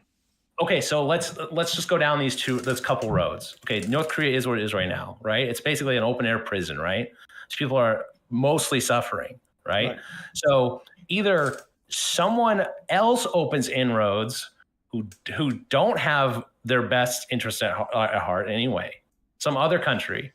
We let them just sit there and languish, and just generation of people just suffer and suffer and suffer. You get extra aggressive and you go to war with them in some way, and you basically oust their leadership, which you don't know if like 10 years, like as we learned with a lot of other countries, us doing maneuvers to oust leaders in their country is not good. I will point out, like, they do have nukes. I'm not sure how much of a threat they actually pose, but like, still, it's potentially going into a nuclear war. So I don't know if we would ever actually like have a war with North Korea. And if he's a truly like psychotic despot, do we want to put him in a position where his only option now is to nuke us to get us out of there? Well, even if it was like a more sane country, it's still like putting a country in a desperate position when they have nukes. That's just something we never ever want to. That's a situation we never want to be in. So exactly. Or option, I don't know how many options I went through. Option 4, you talk to them. That's it. That's like, those are your options. You don't have much other. So I'd rather. What would you hope that talking to them would lead to, or what are you thinking it should have led to, or what would have been ideal? The ideal is exactly what you're saying. Like, look, we're all very on edge that you have nukes in any way. We will help you, kind of like, let's say, give you, obviously economic sharing to help some of your populace, but you got to get rid of the nukes, move towards that to normalize relations. I think it's hard to say like, oh, in this incredibly severe situation where you're dealing with like a guy who their people actually think might be a god in some way, like a demigod, like that you could just walk in and kill the guy and get rid of him. I don't think you can do that. Right, but of course. Or what can you do? Well, we could talk to him. That's really it. And I don't think in any world, no matter how good of a negotiator you are, and you have no trust in Donald Trump's ability to negotiate, I'm sure. I don't know how much I trust him to negotiate. I just know that he's done better than a lot of people I've seen in my lifetime. Is that what do you what can you expect after 4 years, after multiple generations? I don't know what to expect. All I know that in 4 years we went from these two guys threatening to bomb each other with the size of their buttons to him walking across a demilitarized zone into that country. But that's a huge. Sure. But like, speaking of deal making, like the deal was, okay, I'll let you fuck me in the ass. That's the deal he made with Kim Jong Un. You realize that, right? The only thing we lost was that we talked to each other. That's the only thing we lost. We stopped military practices or whatever. I think did Trump get? No, that's something else I would have to look. But no, still like, when you're trying to like make a deal with somebody and you say like, okay, we're going to stop doing this thing, and you can just sit there. Oh, no. What Kim Jong-un did was he essentially said like, I'll think about stopping, like nuclear tests. I'll think about it. Like that's such a crap deal. Isn't Trump supposed to be the master deal maker or whatever? And he walked away with literally nothing. I don't know what you like. This is a multi-generational. It's like, what president is going to solve the Palestinian issue? No, so getting a concession. There's no 4 years that you could give a guy and they're just going to solve the issue. No, getting a concession, like even a small concession. I'm not asking, like, I don't think Trump should have gotten like the entire world from Kim Jong-un or anything, but even just a small concession, just something. But he got nothing. Absolutely nothing. Well, here's where I'll disagree. You have to remember there's other forces at play here. China was probably very much in the ear of Kim Jong-un, like, don't talk to this guy. We're having enough trouble negotiating with him in the first place. We don't want you talking to him. And Kim Jong-un did it anyway. That is, in a way, a concession. From his point of view, I think so. Well, in that case, America conceded like North Korea as well, because before that we were treating them like the backwater, like alien fucking country they are, right? Like, no, dude. No matter how you spin it, you can't like. How does anybody think Trump walked away looking good in that situation? Once again, legitimizing North Korea, giving Kim Jong-un potential access to like a bunch of different countries and resources, and like once again, like actually conceding to him without getting anything in return. That just looks so bad. That looks so insanely bad. Korea could have, even with China, by the way, even with China whispering in North Korea's ear, North Korea still probably could have given us something, just something. What would you have been happy with? I would have been happy with maybe reducing the amount of like nuclear tests, or like slowing down production at least a little bit, something like that. To them, that's their only lifeline. So you're saying like, get rid of your only. No. They wouldn't have to get rid of it at all. They could keep their nuclear stores, just like slow down on testing, and just kind of like take a step back from it a little bit. Yeah, that literally just that. And they would still have the nukes and everything. They would still have that thing to fall back on. But like, yeah, I feel like Trump could have. I feel like he could have gotten something like that out of them. I really, really do. I think I think he wasted opportunity. Honestly, I don't think he should have like tried to do it in the first place. I don't know. I don't know exactly where I stand on that, but it seems like legitimizing once again Kim Jong-un, which is just like a bad idea. I think it's just like, well, there's things like this in politics often where it's like, yeah, I would agree with that, but I don't trust that guy to do it. But up until again, I've been observing politics since I was pretty young. I was like 15 when I started becoming like politically like observant in any way. I've only seen ever one strategy with North Korea, just the one, which is just talk to China. And you through all those years, you have people just like suffering and dying, and generationally and suffering and dying. And then his son comes into power and they're just suffering and dying. And the only strategy is talk to China. Well, once again, we can't honestly do anything about that. Like, once again, their nuclear power. Again, if I know this is going to sound like a little hyperbolic, and obviously I can't know this, but if Barack Obama was the one that walked across that line and into their country and shook his hand and walked back without any military detail on his side, there would be books written about it, like something like a lame title, like The 6 Steps that changed the world, or something stupid. Because he's such a messianic figure, that guy. Wait, so if Obama had done that, gone in and got nothing from North Korea while making concessions to North Korea, you honestly don't think people would have like got jumped up his ass for it? No. The media, most people and the pundits would be talking about how we've altered the dynamic between these two countries for the future. Like, he set up fertile ground for negotiations for like something that's been they would just be blowing what other negotiations did he have with North Korea? What actually came of that? Nothing. We weren't we weren't even talking to them. Yeah, look, I'm not saying this is, again, I'm just trying to stress this. I'm not saying it's the greatest thing in the world. I'm just saying, like, what other options do we have other than to just start talking to them? I think the option we had before was probably the way to go. Just like keep talking to China. Just let them handle it. Just ignore North Korea. Let them die. I mean, they're a dying country. Just let them fucking rot out. Ugh. I mean, they will eventually. I think that's horrible. There's nothing else to do about it. We can't solve every country's problem. We can't do that. That's plus, true. They're so resistant to any sort of change. So there's what are we supposed to do? I don't know. I agree with you that we can't save every country, but I think it's overstated what it quote unquote cost us to just talk to them. Even if you're like, oh, they didn't get anything out of it. I mean, it's 4 years later. Is North Korea in the UN, like, hanging out, drinking martinis? No, there's still the same backwater issue. They haven't gained any new respect. We talked to them, and then Trump left office. So whatever inroads he was getting personally, nothing, that's going to come into nothing because he's not in office anymore. So I think it was good. I think it was like one thing to try, like, instead of just doing the same thing. And if your answer is, I think we should just let them rot, I understand. I think if like, can we try one more thing before they just die? Okay, here we can agree to disagree on this point as well. But real quick, actually, side tangent before the big one. Okay. So like, I have to limit time a little bit. Oh, okay. I'm sorry, but how much more time do you get to have? the big one. Okay. Yeah, how much more I time have do you like, I'm sorry, I should have established that like right away. No, like okay. how much time I have.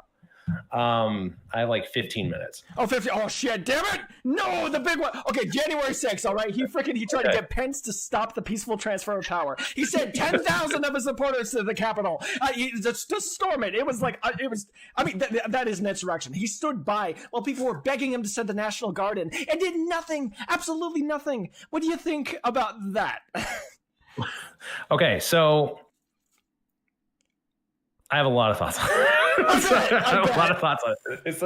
It's a lot of thoughts. So Donald Trump personally, he said, come, we're going to have a big protest on the 6th. And then he gave a speech. And while this speech was occurring, we already had people like shaking the doors and shaking the gates. No, he sent the protesters over there.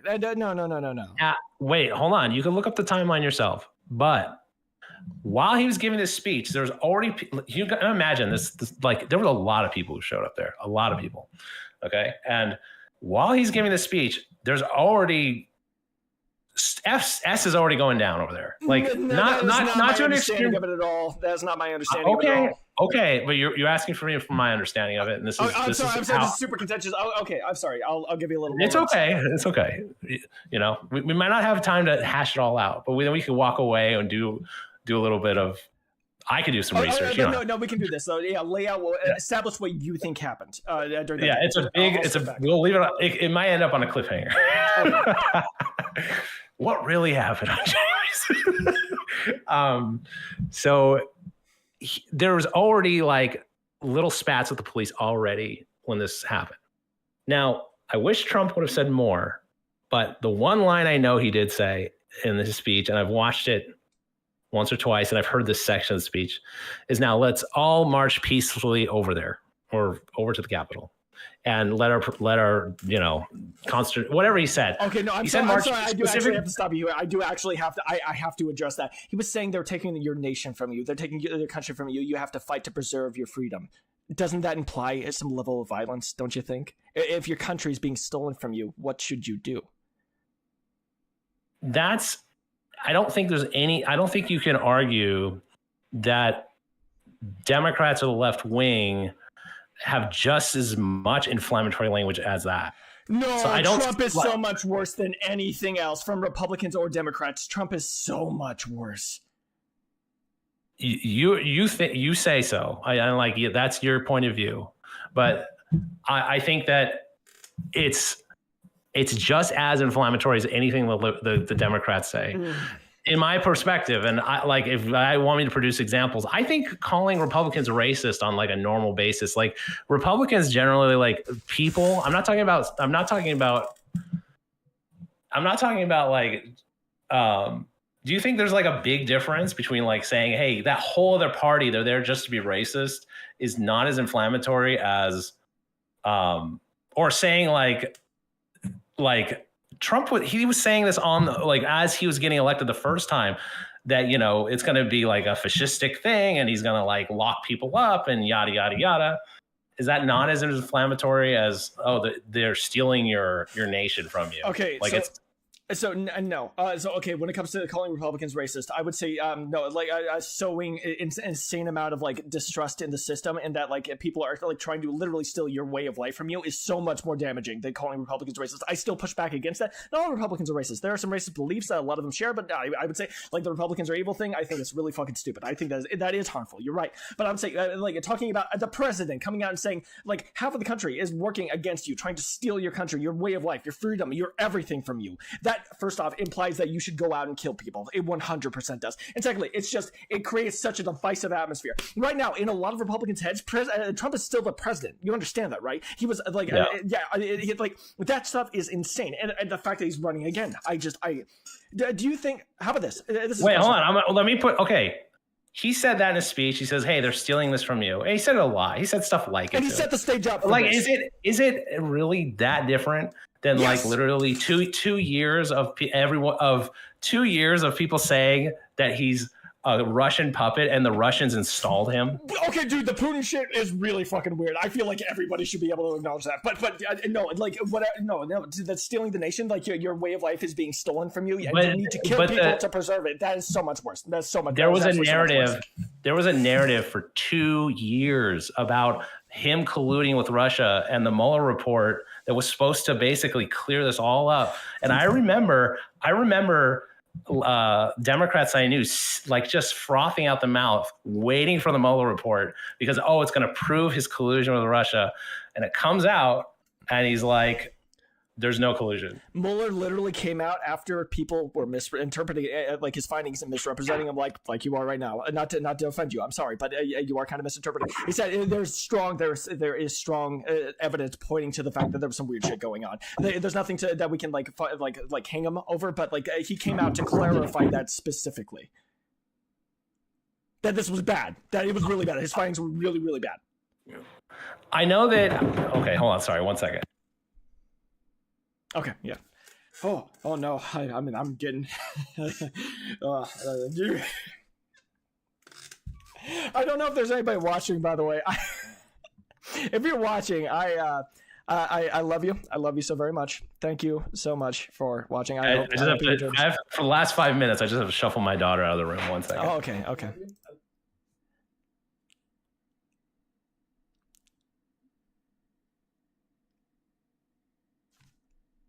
Mechanical? No idea. Wait, what? Where's the? Oh Lord.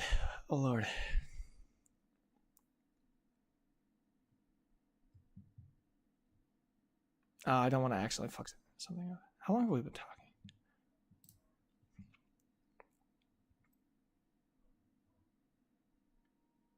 Oh yeah, this has been a solid conversation. Oh man. Okay. Okay.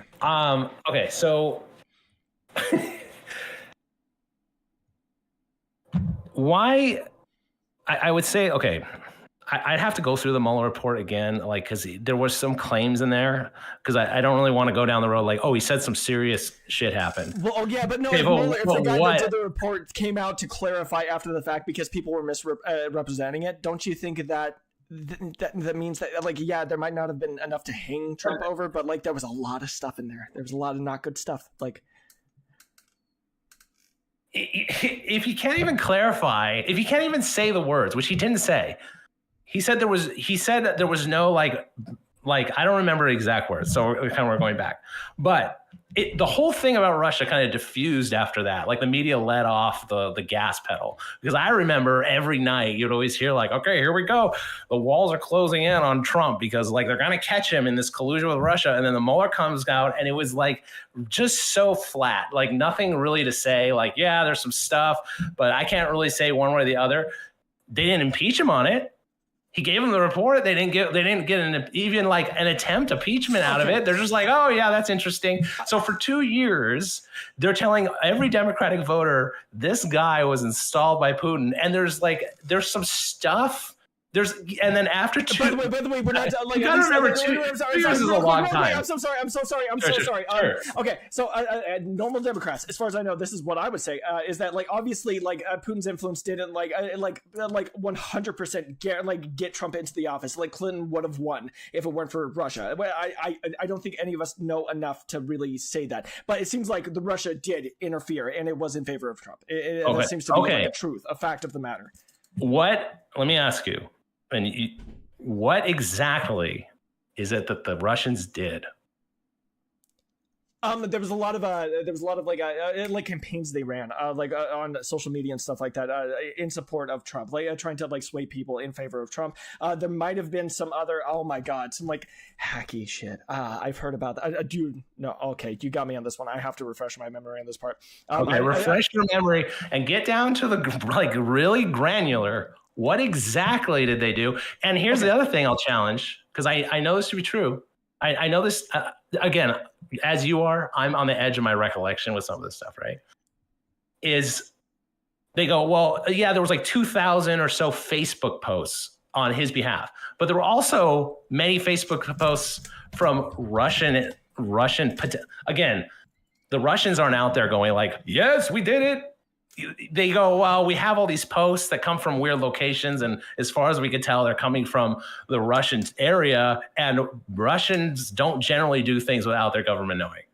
So, wait, can we agree that if we have like another country running campaigns in favor of a candidate within our country, that's probably a problem? It's probably a problem, but it happens in every election. Oh, I don't know. Okay, real quick. I want to, since you have limited time, I want to like focus specifically on Trump trying to get Pence to overturn the election, essentially, to not go through with the peaceful transfer of power. What do you think about that? What do I think about that? I think it's a legitimate lever legally to pull. There was an argument about it. It's not. No, constitutionally speaking, it's absolutely not. What is the point of the Senate certifying an election if they do nothing other than rubber stamp it? Well, no, as far as I know, it basically is just like, it is essentially just like a formal way to pass on the power. That's pretty much the entire point. There aren't like pomp and circumstances, like, oh, just whatever, it's just a way. I think that literally is what it is. Yeah, I think that's pretty much what it is. Yeah. Well, I think there is some legal theory that says that's not true. I think that generally we didn't have a lot of functions in the government that are just there to be showy. Like, oh, it's just there to just to be showy, that they all show up and we all shake hands just to make it look nice. And all look official. Don't you think that it's important to have a symbolic action you perform in order, because the peaceful transfer of power, you could say without that action will just kind of happen, but it's nice to have a representation of that, for the people to see, something more tangible to grab onto. Does that make sense? Well, you have to do something. You have to do something, because we're going back to in the past where we didn't have electronic means of communication. You would literally get the ballots, and then you would get the delegates. You would send the delegates to DC to report our delegation is asking for this person, right? So I'm sorry, you don't have much time, and we are getting a little bit. Okay, so your point is that when it comes to that procedure, there should be a check to make sure everything was legitimate. Everything went through okay, there was no voter fraud. By the way, voter fraud has not been proven a single fucking time. Or maybe not literally. Maybe there were some fringe cases, but large scale voter fraud did not happen. So there's no reason to do those checks in the first place, even if that was an established part of the whole thing. And plus, the states already do that by themselves, right? So I can concede to you that regardless of the evidence for any kind of malfeasance with the election, him asking Pence, hey, your job is to certify, why don't you not certify and let's hash it out with the Supreme Court? No, he had no basis. He had no basis to do anything like that. He went through how many courts did he go to appeal that his case when it came to voter fraud and stuff? He had no basis at all. But that's beside the point of what I'm trying to say. But it's not. If you don't have a legitimate reason to question the authenticity of the peaceful transfer of power then there's no reason to do it. No, you see, but as you said, you're not in Trump's head, and I'm not in Trump's head. But one thing we probably can agree on: he believed that you could just say, "Hey, let's not certify it. Let's go to court over it." He believed that to be the case. I don't even know if you can halt that process. Well, especially okay. Here, I'm so sorry. I'm interrupting you a lot. It's because once again you don't have much time, and I have a lot of ideas when it comes to this specifically. Wouldn't you say that it's a little undemocratic to try to get your vice president to stop that process when you have? I'm sure the checks they had already checked everything. Got the votes together, made sure everything was legitimate and all that. Because of course, so to try to undemocratically stop that one of the most fundamental processes we have in our republic.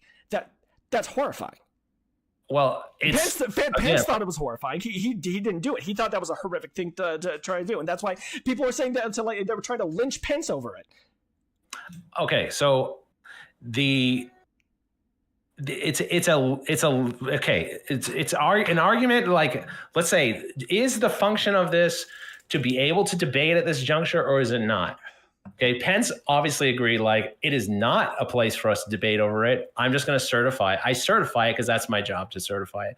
Trump is looking at it from a different direction. No, we can have this argument at this moment. Now that's a like what you would say was a terrible legal theory, and I think a lot of people would agree with you that it's a bad legal theory. But doesn't it kind of seem like he was trying? He wanted to stop it. I'm sorry. It's not violent. It's just, hey, you can. It's to me. Okay, this is like, I'm creating an analogy here. It's like you go to court over something, and the court says, no, you can't do this thing, whatever it is, and then you say, hey, I can appeal it, and someone says to you, that is subverting the court's decision. How dare you? Now, that's not a perfect. That's not analogous. It's not. I'm saying it's not a perfect analogy because it's very normal that we know appeals happen. It's not normal for someone to contend the results of election and like dispute the electors and all that jazz. Well, and my understanding is all of that does happen before, right? But like all the states probably have some sort of checks to make sure everything's going through properly, and the federal government probably has checks for the states. Like there's already a huge like process involved with all of this. So why do it at that juncture? Literally, right as it's about to happen. It sounds like a power grab. Because I'll give two reasons. He's grasping at every lever he thinks he has it as available to him, which is scary in and of itself. It's scary. Okay, you might find it scary, but it's not like we wouldn't have an election. If Penn said, "Okay, we're going to certify this," then the Democrats would sue. It would go to the Supreme Court. They would probably take care of it immediately because you can't like wait on that. It would go to the Supreme Court, and the Supreme Court would say, yeah, that's not really how this works. Just that you have it's certified, the election certified. The Supreme Court certified. It's the same way like when Gore was complaining that he wanted to keep recounting Florida. I want to keep recounting Florida. And they like recounted it and they're like, you still lost. He's like, no, I want to recount it again. And eventually the Supreme Court was like, we're done recounting it, dude. It's over. We're done. And, you know, I grew up in the time where it's like, not my president. No, the Supreme Court stole that from Gore because they should have kept recounting it because they wanted to. But the Supreme Court was like, we're sorry, we're done counting. You could complain all you want. We're done. It's over. Something similar would have happened, but it's like you try to portray it like, oh, it was a big coup attempt. But it wasn't. It's not just that, though. Once again, stealing the nation from you, and whether or not there was violence going on before his speech, that doesn't really matter because he did end up sending thousands of people over after the fact. He literally had them go to the Capitol, and they stormed it. That was violent. He did say, let's peacefully go to the Capitol. No. Everything he was saying before, even if he did say peacefully go to the Capitol, everything he said before, it suggested that there were that you should be violent. It implied there was an implication of violence to everything he was saying, and they did get violent. They tried to stop the peaceful transfer of power to keep Trump in the presidency. That's a coup. Okay, let me stop right there. Why is an implied action more plausible than an implicit action? So he implicitly said, go there peacefully. But you say, no, he definitely implied to give violence. No, it sounds like you're saying he explicitly said, go there peacefully, but everything he said before that was implicitly saying, we need to stop this.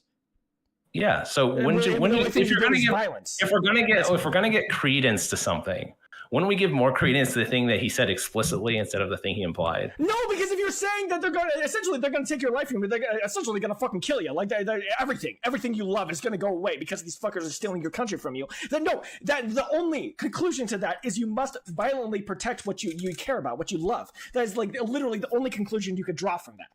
It's like saying, no, that's what my problem with saying all Republicans are evil, because it leads to that same exact conclusion. The only way to take care of this problem is through violence. Okay, so you're saying that he implied to get violent, even though he explicitly said peaceful. But if I turn on MSNBC and they go, oh, he's a fascist and he's going to start locking up his political enemies, this is the end of our democracy if he gets elected. I mean, he literally did say that not clearly, right? If there's political violence after that, are they culpable? I think if the things you're saying lead to political violence, or the implication is that you should get violent, Democrat or Republican, I think that it's almost across the board always bad. Yes. But can we agree that it's in equal measure at least? No. We might have more to say if he gets elected, he will lock up his political enemies. He's a fascist. No, once again, trying to stop one of the most fundamental practices of our republic, stopping the peaceful transfer of power. That is one of the worst things any politician has done in the history of America. That it's unprecedented. I could think of a few things right off the top of my head in the history of America. You're trying to destroy our democracy. That's not no. What about the Civil War Dred Scott case, where the Supreme Court basically was suggesting that black people are not human, like not fully human? Like that's way worse. That's also pretty fucking bad. Yeah, destroying our entire fucking country over dehumanizing people. I would still say that destroying our entire country is probably worse. I would actually say that. Yeah. I would say that. Well, our country was almost destroyed in the Civil War, so like okay. This is semantics at this point. Like going my argument is so much that it's not semantics at all on my side. Okay. I'm so sorry. I would say that the actual like bloody battlefield war over slavery and more stuff up top, but like slavery. Was the Civil War in and of itself was worse. You're right. That was worse. But I said one of the most. I said it's one of the worst things that's ever politicians ever done in the history of America. One of the worst. I just want to make that clear. I only disagree in this way, is that I don't buy that Trump ordered a bunch of people to go. And here, from my point of view, and we could, if you ever want to talk to me again. Well, I do. I very much do. This is a lot of fun. By the way, when I get worked up and stuff, I just disclaimer. I'm not getting mad at you. I'm not like I'm just. Certain subjects I'm super duper passionate about, I get really worked up, and it's a lot of fun for me. I'm not like trying to say like, you're a fucking awful person or anything. Yeah, no, I'm enjoying this. The more worked up I get, the more I'm enjoying it. Typically, that's usually how it works. But I'm not. So at the end of the day, if I truly believe, like I said at the beginning of the conversation, like I am actually very much, I do everything I can from a voter's perspective to avoid fascism. I don't want a fascistic I don't want socialism. I don't want communism. I don't want a despot running the show. I don't want any of that. But if I thought that Trump actually sent people to smash up the Capitol, but from my perspective, all through 2020, and we're going to have disagreements on this, on the BLM thing. Of course, I'm just going to let you know this is finishing points, I guess, more or less, because you have to go pretty quickly. I have to go. The finishing point is this. Like, I saw for like 8 months, just like cities on fire and like buildings, police stations, courthouses being firebombed. I saw like leftists basically like cede a whole area, like a whole like 3 city blocks, and have their own like little mafia running around with like guns, like creating their own police. And they did that in multiple cities, like where like the George Floyd like site was there, like they took over, like people took over that, and they're like, we're autonomous. And just like, it was just a horrible time. Like every night it seemed like there was like some new riot or something. And I know there's like, we could go through into statistics of like how often that happened. And multiple federal buildings. We saw when Brett Kavanaugh was being appointed, like leftists rushing into the Capitol and like sitting in offices and like disrupting an official proceeding. And see, it's bad when people do that, right? I'm sorry. And Go ahead. Okay. I'm sorry. And anyway, just lots of destruction. And then Trump says, "Hey, everyone show up on the 6th," and a bunch of people smashed windows and attacked, hit cops, and like shit went down. That's like, from when I was watching it, I was like sad because I'm like, but I'm like, this is what happens when you let like 8 months of people just like destroy shit. And then the other side, who is also upset, shows up in mass numbers. You're going to have upstarts. You're going to have people who are like, I'm just here.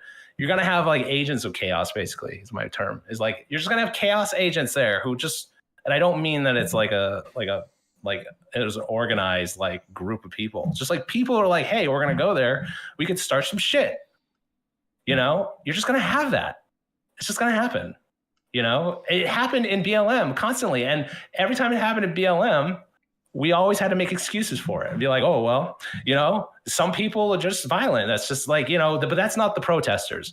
Remember, 100% that's not the protesters. But yeah, sometimes violence breaks out.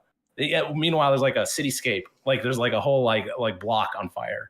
And we're all supposed to be like, oh, okay. And then a bunch of people get violent at a huge protest.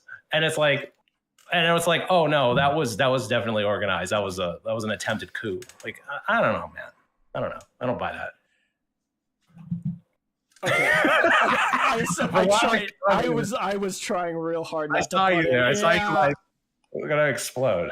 Okay, so my points to that to finish up is I don't think you can compare that to BLM in any way. BLM was incredibly peaceful overall. There were riots occasionally, but I think over 90% of the protests were incredibly peaceful. The riots that broke out were bad, and I think we should try to stop those things. We should never try to justify that stuff. It is really bad. And the thing you brought up about like trying to like overturn some like court decision or whatever, that's bad. It's very bad. You can protest peacefully, sure, but you should never ever violently try to stop those sorts of things. When it comes to Chaz, once again, I don't necessarily like that sort of thing. I think that it completely disrupts order. There should never be like an autonomous group of people popping up. That's like completely. Like 5 people died in the Chaz. Yeah, I think that was probably really. It's not the greatest look, and it also didn't prove their point overall. I don't think. But no. Yeah, so comparing like BLM riots, and once again, I'm not one of those people that condone those things. I think riots are bad. We should always try to avoid that. But when it comes to January 6th, nothing that happened during BLM even came close to that. So my understanding of January 6th is Trump held a rally during, on the day where the transfer of power was going to take place. 100,000 people or so showed up. A lot of fucking people showed up to that speech, and throughout the entire thing, he was talking about essentially you need to take back your country from these evil people. And guess what? He ended up getting people. He said go to the Capitol and protest. Everything that he said before that too, once again, led to this conclusion that you must fight to preserve your freedom. And guess what? You had like 10,000 people go over there, and they broke into the Capitol building. Some of them were looking to fucking lynch politicians, including Pence. They were trying to stop the peaceful transfer of power. Trump had every opportunity to stop that, and he did not. Also, it's not just that. He didn't just use his supporters to try to overturn the election. He also tried to get Pence to just not do it, to just fucking not do it on the basis of nothing.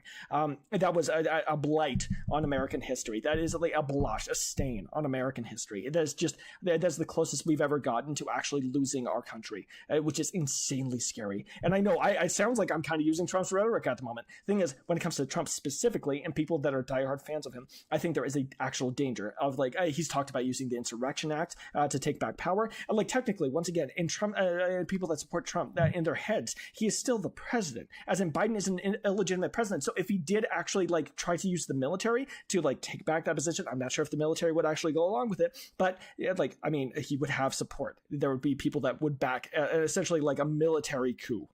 Which is also insanely scary. He's talked about like being a dictator for a day. You could say he was joking or whatever. That's just a scary fucking thing to say when you're the president that also once again tried to stop the peaceful transfer of power. So everything about Trump, please God, why can't you guys just go back to like a Romney or something like our fucking Bush? You don't need Trump, okay? I would much rather have. I would still agree with a lot of the things they do. I'd much rather have Romney as president or fucking McCain or somebody. Like please God. All right. No, I was almost gonna say Vivek Ramsey. Actually, I might actually take Vivek over fucking Trump at this point. He's starting to talk a lot like Trump, but he seems to be a lot more level-headed at the end of the day and just playing the games. I don't know. But please, God, just like another politician. There are other Republicans out there. Please, somebody else. We don't need Trump. And that's it. That's it for me. That covers. Okay.